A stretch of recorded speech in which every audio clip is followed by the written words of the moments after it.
Okay, so hi guys. Basically, this is day 24 of the series called Android Development शिका मराठीतून आणि Android developer बना right.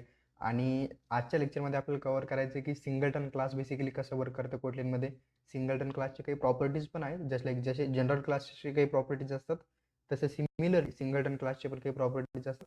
But काही properties अशा असतात ज्या सिंगलटन क्लासमध्ये आपण नाही यूज करू शकत. कोणकोणते क्लासेस आहेत, म्हणजे आय मीन कोणकोणते प्रॉपर्टीज आहेत, आणि सगळ्या गोष्टी आपण आजच्या लेक्चरमध्ये कव्हर करणार आहेत. ओके, तर सगळ्यात पहिले बघू की सिंगलटन क्लासचं बेसिकली काय मिनिंग असतं. आणि आणि त्याआधी जर तुम्ही नवीन असाल चॅनलवरती तर सबस्क्राईब करून घ्या. आणि अँड्रॉइड रिलेटेड आपण खूप साऱ्या गोष्टी या चॅनलवरती कव्हर करणार आहेत. अँड्रॉइडचे एकदम म्हणजे जे पण टेक्स्ट आहे जे तुम्हाला एक्झॅक्टली जॉब रेडी बनवेल, तो इंटायर टेक्स्ट आपण या चॅनलवरती फ्रीमध्ये कव्हर करणार आहेत. ओके, तर नवीन असेल जर चॅनलवरती तर सबस्क्राईब करून घ्या आणि व्हिडिओला लाईक जरूर करून घ्या. ओके, सो जे पण लेटेस्ट अपडेट असेल तुम्हाला या चॅनलवरती अँड्रॉइडचे रिलेटेड एकदम मराठीमध्ये सिम्पल लँग्वेजमध्ये भेटून जातील. Okay, so let start our today section. तर बेसिकली सगळ्यात पहिले बघू की सिंगलटन क्लासेसचं काय मिनिंग असतं.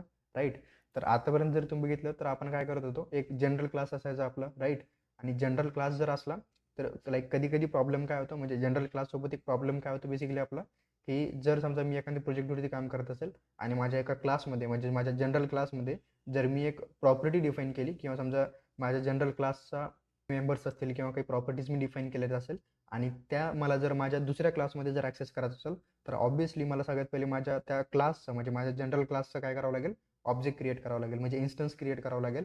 राईट, पण असं कन्सिडर करा की मी एका फाईलमध्ये यूज करण्यासाठी ऑब्जेक्ट क्रिएट केला. राईट, तर दॅट इज फाईन. आणखी दुसऱ्या फाईलमध्ये जाऊन मला सेम तेच क्लासची नीड आहे, आणखी तिसऱ्या फाईलमध्ये पण मला सेम त्याच क्लासची नीड आहे. म्हणजेच काय, मला हे सांगायचं आहे की आपण एकच क्लास मल्टिपल फाईलमध्ये यूज करतोय. राईट, आता त्या केसमध्ये प्रॉब्लेम काय होतं जनरल क्लाससोबत, म्हणजे आपण एका क्लासचे म्हणजे क्लास एकच आहे आपल्याकडे आणि त्याचे आपण मल्टिपल इन्स्टन्सेस क्रिएट करतो.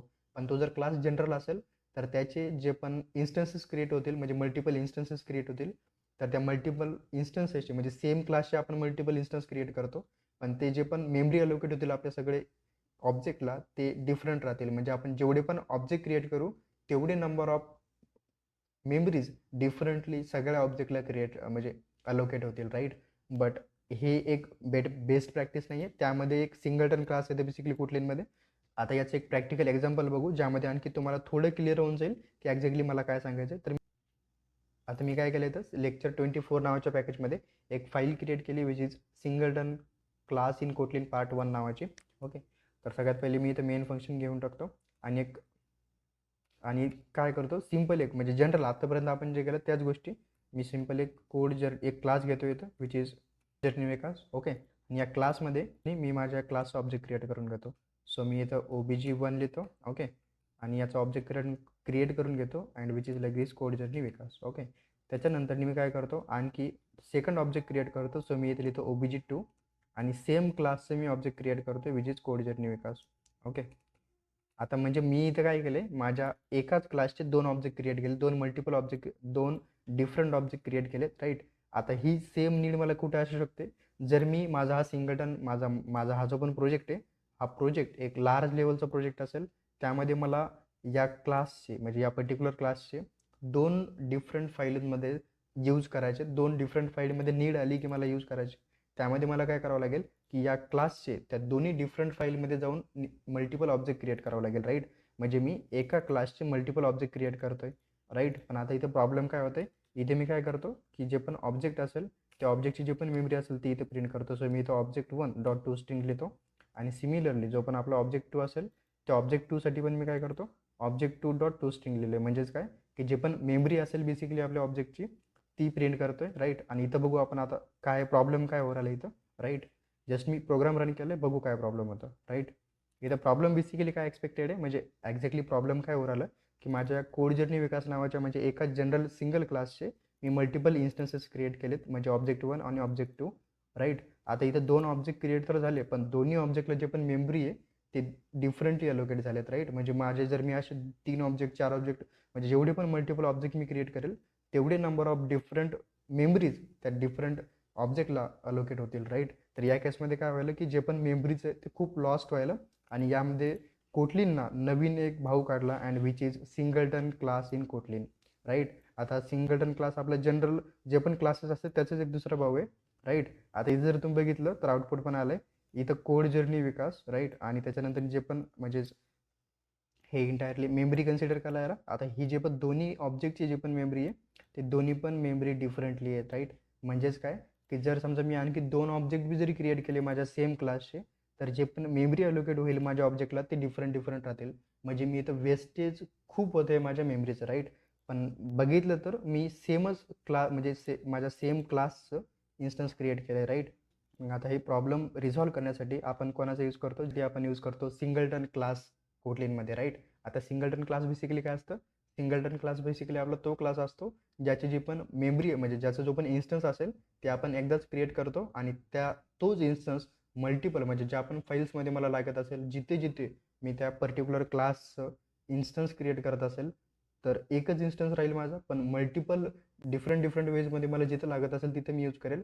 आणि सगळ्यात इम्पॉर्टंट पॉईंट म्हणजे की एकच इन्स्टन्स क्रिएट होईल आणि एकच इन्स्टन्सला एकदाच मेमरी अलोकेट होऊन जाईल. तुम्ही डिफरंटली यूज करू शकता, राईट. सिंगलटन मार्क करायचं म्हणजे काय, मला ऑब्जेक्ट मी इथं ऑब्जेक्ट कीवर्ड लिहितोय, राईट. आता ऑब्जेक्ट कीवर्ड लिहिलं म्हणजे काय की हा जो पण क्लास आहे माझा हा सिंगलटन क्लास झाला आहे. आता याचा जो पण इन्स्टन्स आहे तो एकदाच क्रिएट होईल आणि मल्टिपल वेळेस मी यूज करू शकतो.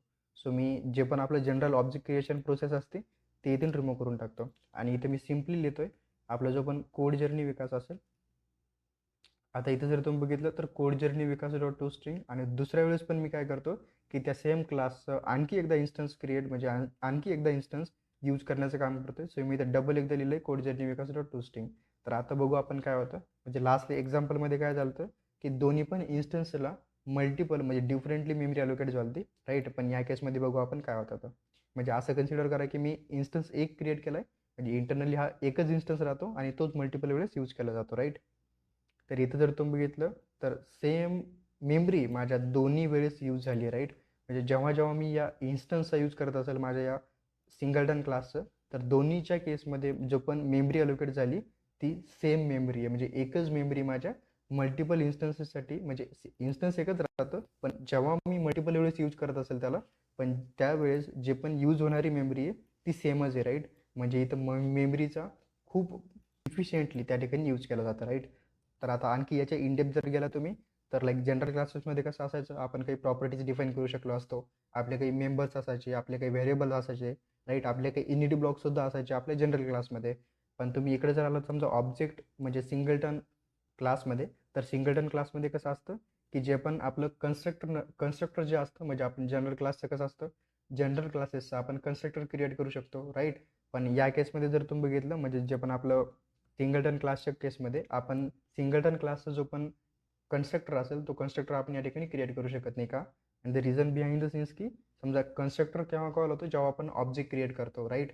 आणि मेनली समजा इन्स्टन्स जे असेल ते इन्स्टन्स एकदाच क्रिएट होतं, राईट. आणि इन्स्टन्स इथं बी जर तुम्ही बघितलं तर जे पण प्रोसेस आहे म्हणजे मी इथं जर समजा हे ब्रॅकेट दिले, राईट.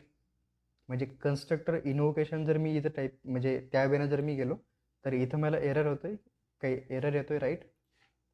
की अनरिझॉल्व्ड रेफरन्स कोड जर्नी विकास म्हणजेच काय की ऑब्जेक्ट क्लासचा जो पण रेफरन्स असेल म्हणजे इन्स्टन्स जो असेल तो एकदाच क्रिएट होऊ शकतो, राईट. आणि दुसरी गोष्ट म्हणजे काय की मी त्याला या वेळेनं पण यूज करू शकत नाही की मी त्याचा कन्स्ट्रक्टर कॉल करू शकेल, राईट.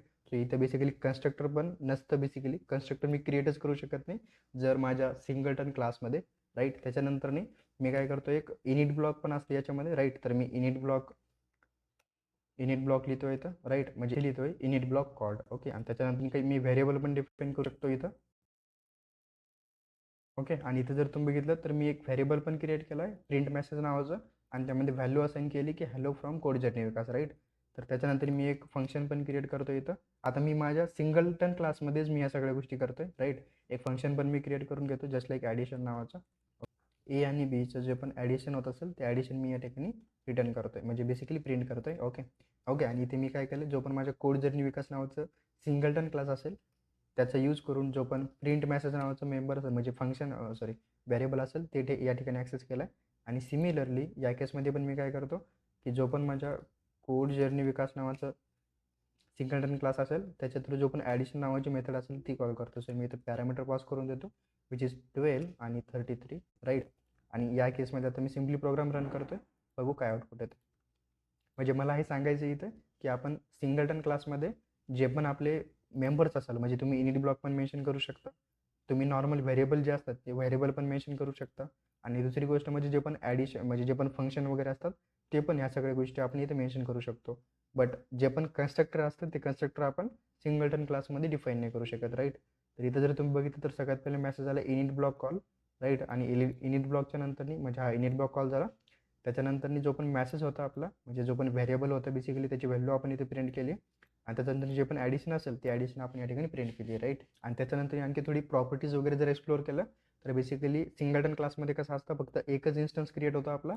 आणि तो एकच इन्स्टन्स आपण मल्टिपल वेळेस यूज करू शकतो आपल्या एंटायर प्रोजेक्टमध्ये, राईट. आणि त्याच्यानंतर ग्लोबली म्हणजे आपल्या प्रोजेक्टमध्ये ग्लोबली आपण या क्लासला कुठेही ॲक्सेस करू शकतो. या क्लासचे जे पण मेंबर्स असेल ते कुठेही ॲक्सेस करू शकतो ग्लोबली आपल्या प्रोजेक्टमध्ये. त्याच्यानंतर जे पण कन्स्ट्रक्टर असेल बेसिकली म्हणजे जनरल क्लासमध्ये आपण कन्स्ट्रक्टर डिफाईन करू शकतो, पॅरामीटराइज कन्स्ट्रक्टर डिफाईन करू शकतो, सेकंडरी कन्स्ट्रक्टर वगैरे, राईट.